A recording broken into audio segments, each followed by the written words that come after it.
ako sinasaktan. Pakusahan ko kayo.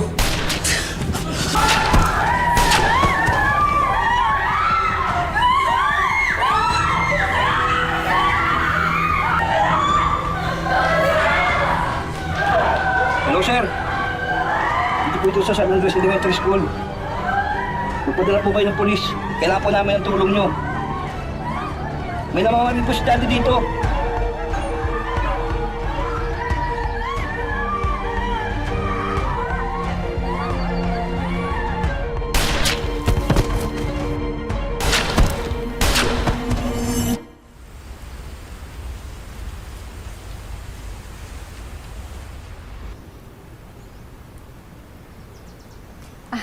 Hello po. Ako po si Patricia Velez. Pati na lang po for short. Pati, meron ka bang experience sa pagiging kasambahay, sa pagiging yaya? Kailangan kasi namin ng all-around helper dito. May canteen kasi ako, hindi ko na kaya mag-isa. Aba, opo ma'am. All around po ako sa dati kong pinasukan. Naglalaba po ako, nagluluto, nagpaplansya, at tumutulong na rin sa pag-aalaga ng bata. Kailan ka kaya pwede magsimula? Sir, kahit ngayon na po. Dala ko po dyan yung birth certificate ko, NBI clearance, tsaka police clearance din po. Kapag tinanggap niyo ako, hindi po kayo magsisisi. Hello! Ma'am, siya po ba magiging alaga ko kung sakasakali? Oo, siya si Tommy, anak namin. Medyo mahiyain lang yan, tsaka wala masyadong kaibigan sa eskwelahan. Pero mukha naman magkakasundo kayo. Hello po, Ate Patty. May mga batang tahimik talaga, Ma'am Ruth. Mas gusto ko nga yung tahimik eh. Yung hindi umiiyak, hindi nagsasalita, hindi pumapalag. Para lang aso at pusa na kapag may ginawang kasalanan, pwede mong paluin o kaya buhusan ng tubig. Ano ka mo? Ma'am Ruth, wala po, expression ko lang po yun.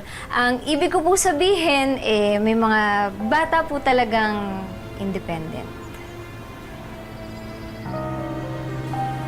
Mukhang mabait naman eh. Yun din naman yung akala natin sa dati nating kasambahay eh. Pero umalis naman.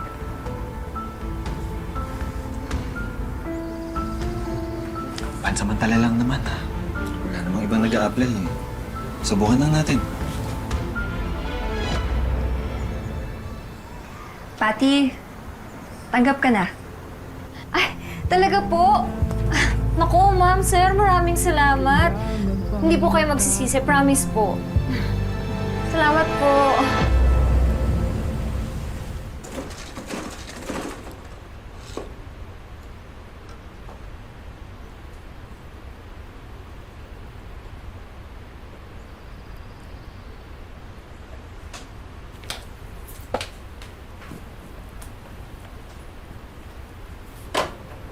Nasaan yung family portrait namin? Ay, ma'am, hello po. Ma'am, linagay ko po muna doon. Kasi ang gulo-gulo tignan dito eh. Tignan niyo po yung bahay niyo ngayon. Mas maaliwalas na. Pati, next time magpaalam ka muna. Huwag mo basta-basta galawin yung mga gamit dito sa bahay. Ay, ma'am! Ma'am, ano ba yan? Ma'am naman, kakalinis ko lang dyan eh. Kakamap ko lang po dyan. Pwede po bang tanggalin niyo muna yung tsinelas niyo? Pinapagalitan mo ba ako? Sa sarili kong pamamahay? Ay hindi ma'am. Ang ibig ko po kasi sabihin, basang-basa po yung sahig baka po madulas kayo, ma'am. Aalis muna ako ha. Bibili muna ako ng recados para sa kantin. Si Mike mamaya pa siguro uuwi yun. Kasama niya si Consel sa munisipyo. Tommy, sama mo muna si Ate Patty mo ha. Huwag ka makulit. Opo, Nay. Sige, mamulan. Sige po, ma'am. Ay, hatid ko po kayo, ma'am. Ingat po.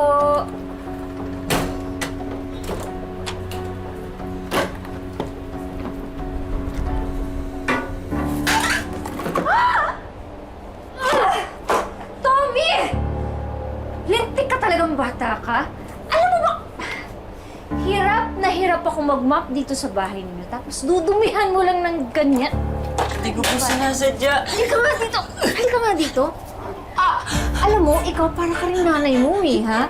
Para kang nanay mo na burara, okay? Hindi ko na po ulitin. Eh, dapat talaga hindi mo ulitin yan. Dapat hindi mo talaga ulitin. Oh, tumingin ka sa akin. Halika. Alam mo, kung hindi ka madisiplina ng nanay mo, ha? Ako ang didisiplina sa'yo. Yung napapanood niyo po ngayon, mga kapuso, ay storyang inspired lang ng mga totoong event sa ating bansa. Pero mamaya, may makakausap po tayo na pareho ang kwento sa pinapalabas natin ngayong hapon. Biktima rin ng karahasan sa loob ng paaralan. Ang kapatid ni Aizel na si Miguel ay sinaksak ng kanyang kaklase dahil lang sa sukli. Si Miguel, pinilit pang maitakbo sa ospital pero madali ring binawian ng buhay. Mamaya, may one-on-one po tayo kay Aizel. Ang buong kwento, abangan po, maya-maya lang.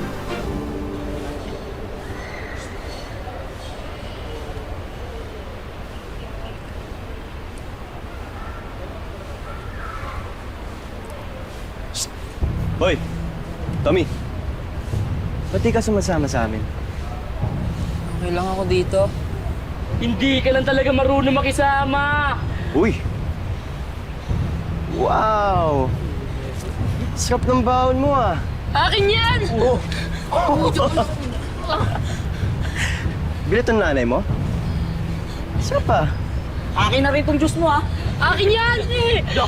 Oh, ano? Ah, gusto mo? Meron pa naman eh.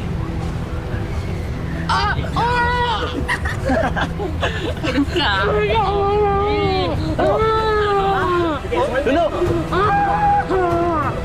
Patay gutom ka. Hoy! Ano ba yan?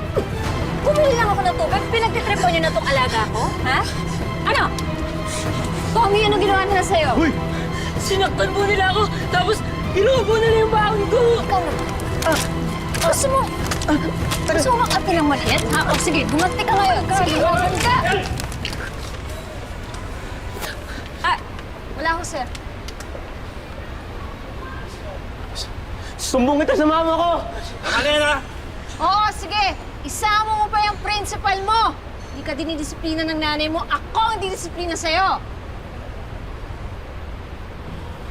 Tommy, anong nangyari? Sinaktan po nila ako. Tapos, pinakain po nila ako ng tissue. Tommy, makinig ka sa akin. Kailangan matuto kang lumaban. Ha? Kailangan matuto kang gumanti dahil hanggat sa alam nila na kaya nilang gawin sa'yo yan, uulit-ulitin lang nila yan. Naiintindihan mo ko? Ha? Naiintindihan mo ko? Pero, sabi po ni nanay, pag may nabubuli po sa akin, sabihin ko na lang daw po sa mga teachers, wag daw po. Mali ang nanay mo. Mali ang nanay mo. Hindi ka din disiplina ng nanay mo. Kailangan, pag may nanakit sa'yo, gumanti ka. Ha? Kailangan matuto kang lumaban, saktan mo rin sila. Dahil deserve nila yun. Tandaan mo yan, Tommy. Ha?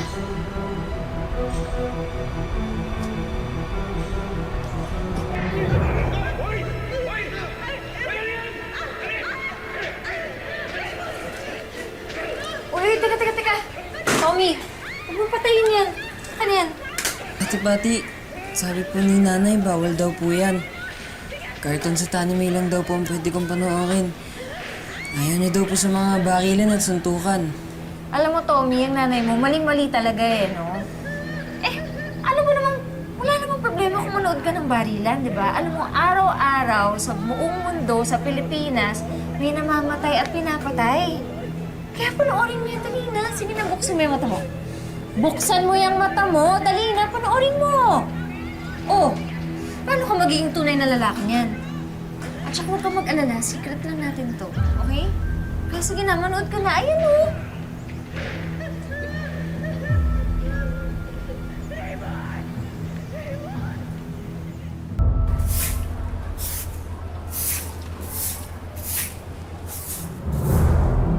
Hoy, babae!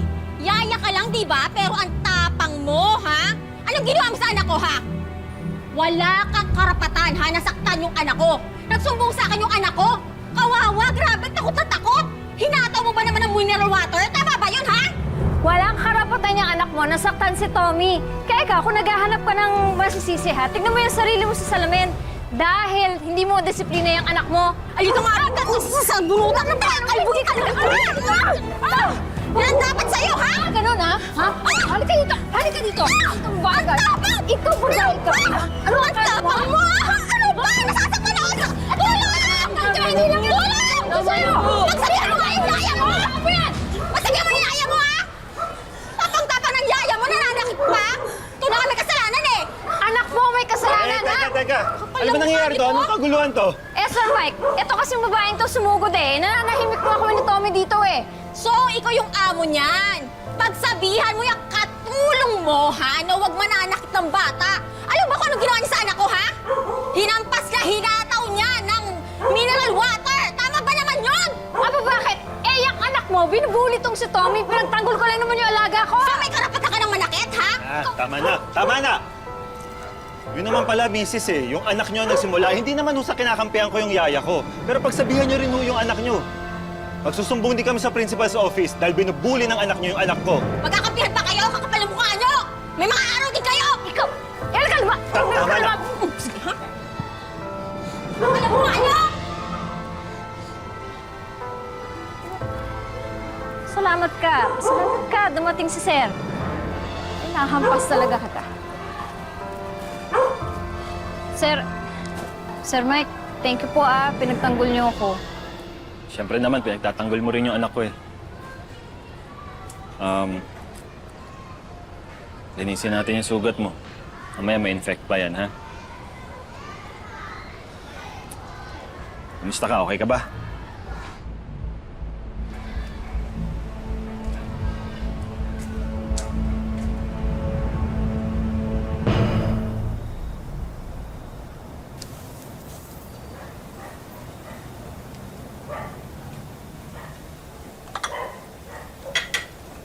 Salamat. Sir Mike, wala po pala si Ma'am Ruth. Pumunta siya sa bayan. Tapos sabi niya, magde-deliver siya ng ulam. Alam niyo, buong maghapon nga po kami nagluluto eh. Kaya pinaiwan niya muna ako dito. Si Tommy po pala nandun sa kwarto niya, nag-aaral. Sobrang busy talaga niya ng Ma'am Ruth mo. Sa gabi na lang kami nakikita. Sir, mukhang mahal na mahal niyo po yung barilan niyo Hindi naman. Mahirap lang kasi. Kailangan mong alagaan mabuti, linisin kasi delikado. Mahirap kumuha ng lisensya.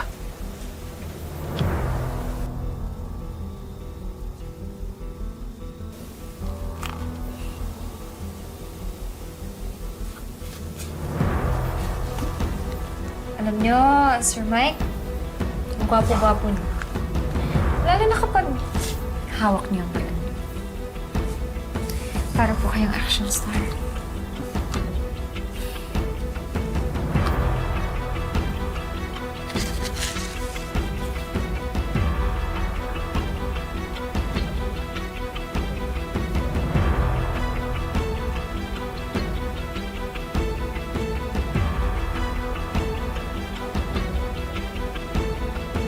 Tay! Andito na po pala kayo.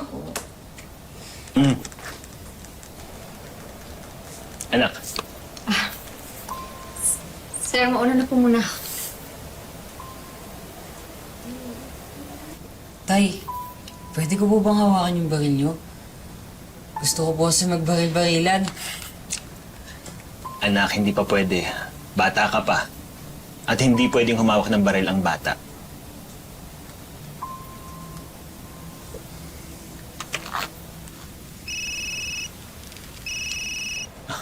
Mami mo tumatawag.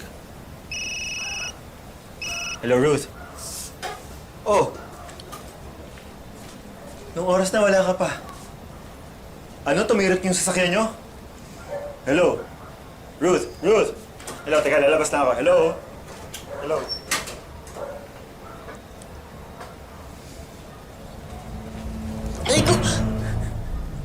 Ano pong ginawa ko, Ate Pati? Nakita mo nag-uusap kami ng Tatay Mike mo, di ba? Bakit ba bigla kang pumapasok, ha? Sa susunod, kapag nakita mo nag-uusap kami, ayokong dumidisturbo ka, ayokong dumadating ka, ha? Opo. Naintindihan mo ba ako? Ha? Naintindihan mo ba ako? Huwag mo na uulitin yun, ha? Dinidisiplina lang kita. At ang mga bata, kapag may nagawang masama, kailangan pinaparusahan. Naintindihan mo ko? Naintindihan mo ko? Opo. Okay, mag-sorry ka. Mag-sorry ka. Mag-sorry ka. Sabihin mo, deserve mo yan dahil may ginawa kang masama. Sabihin mo! Deserve ko to dahil may ginawa akong masama. Lakas! Deserve ko to dahil may ginawa akong masama! Kaya magpakabait ka. At sa susunod, sumunod ka sa utos ko. Ha? Opo. Naintindihan mo ko?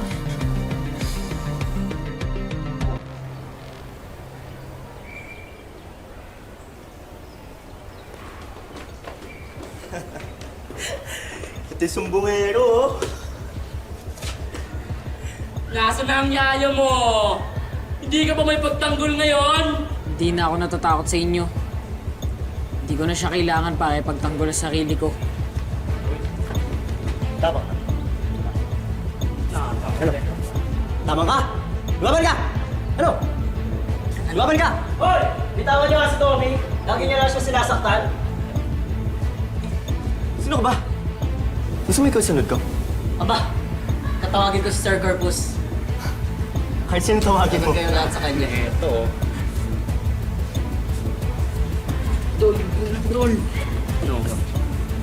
Lumaban ka. Ano? Duwag. Duwag ka? Ha? Duwag ka? No, ba? Ano? Tama na! Wala po yung ton. Lumaban ka! Tapang ka, di ba? Ano?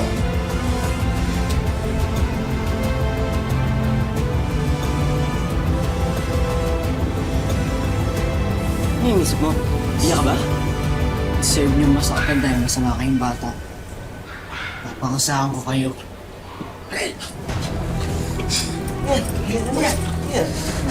Ayan.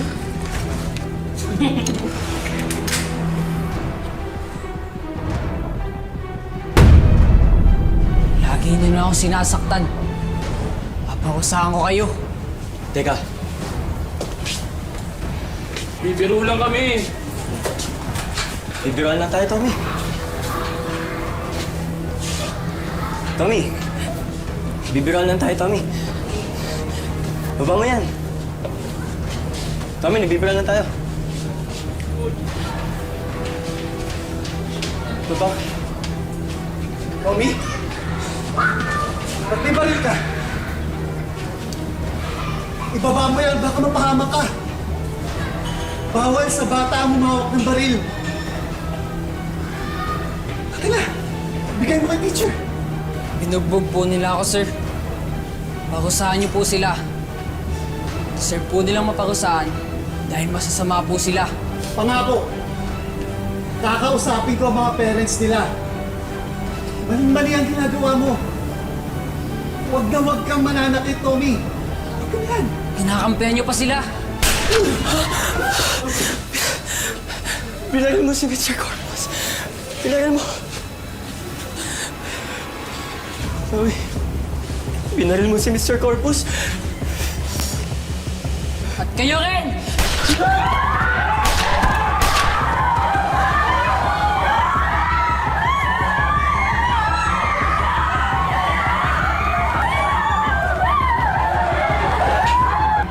Hello, sir. Hindi po ito sa San Andres Elementary School. Magpadala po kayo ng polis. Kailangan po namin ang tulong nyo. May namamaril po si Daddy dito.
Biglang barila ng San Andres Elementary School. 3 ang kumpirmadong namatay.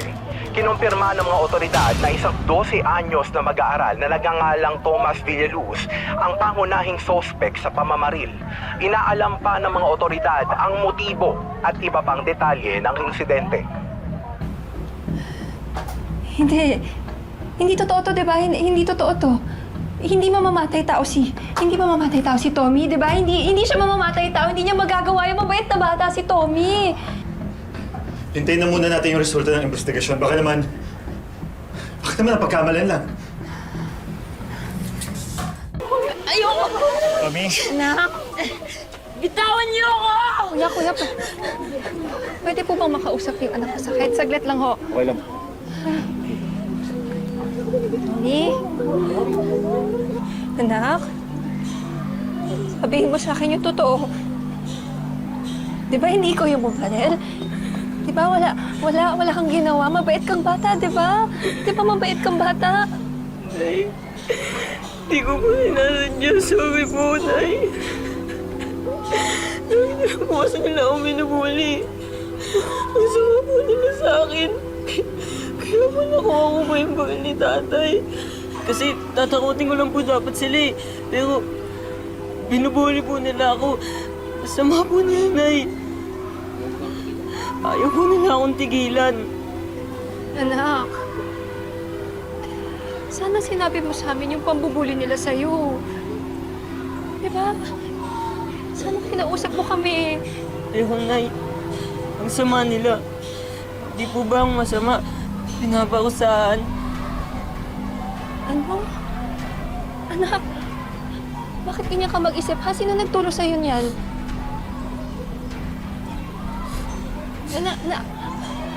Bakit ganyan siya mag-isip, ha? Sino nagturo sa kanya? Sino nag-impluwensya sa kanya? Mga kapitbahay ba natin? Mga kaklase niya? Mga kalaro niya? Ano? Hindi yan magagawa mag-isa ng anak mo. Sigurado ako may ibang naka-impluwensya sa kanya. Ano ibig mong sabihin, kasalanan ko? Hindi. Baka lang meron tayong hindi napapansin. Nakikita. Mahal. Wala kang kasalanan dito. Anak ako ang may kasalanan dito. Di po. Ako kasi Wala po kayong naitago ko kasalanan ng sa maayos akin. yung barel. Hindi mangyayari to. Anak? Anak, pasensya na. Sorry kung may pagkukulang si nanay. Wala po kayo kasalanan sa akin. Wala po. Dahil menor de edad po si Tommy, dadalhin po muna namin siya para sa pagkarang psychosocial intervention at paupo lang proseso.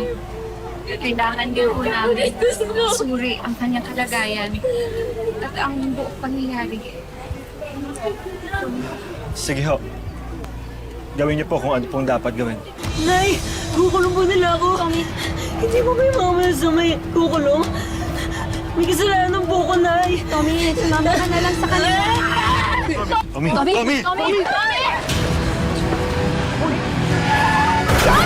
Anak!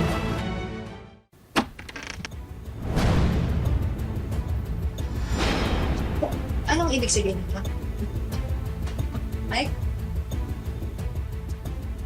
Aalis na kami ni Mike dito. Magsasama na kami at nagmamahalan kami at wala ka nang magagawa doon. Pinatira kita dito sa pamamahay namin. Binigyan kita ng trabaho. Asawa ko na pala tinatrabaho mo. Tama na! Tama na!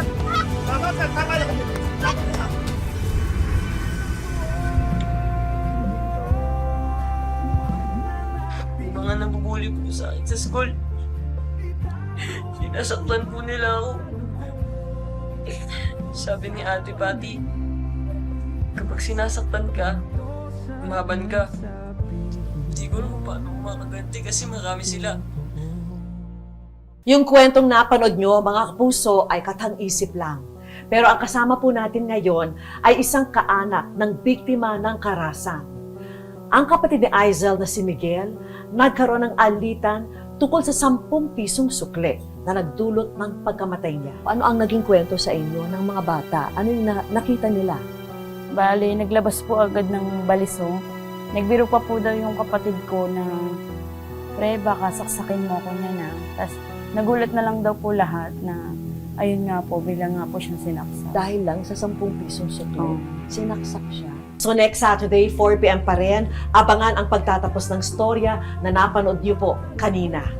Abangan din ang buong kwento naman ni Aisel tungkol sa kanyang kapatid. Ako po si Vicky Morales at ito po ang Wish Ko Lang Specials.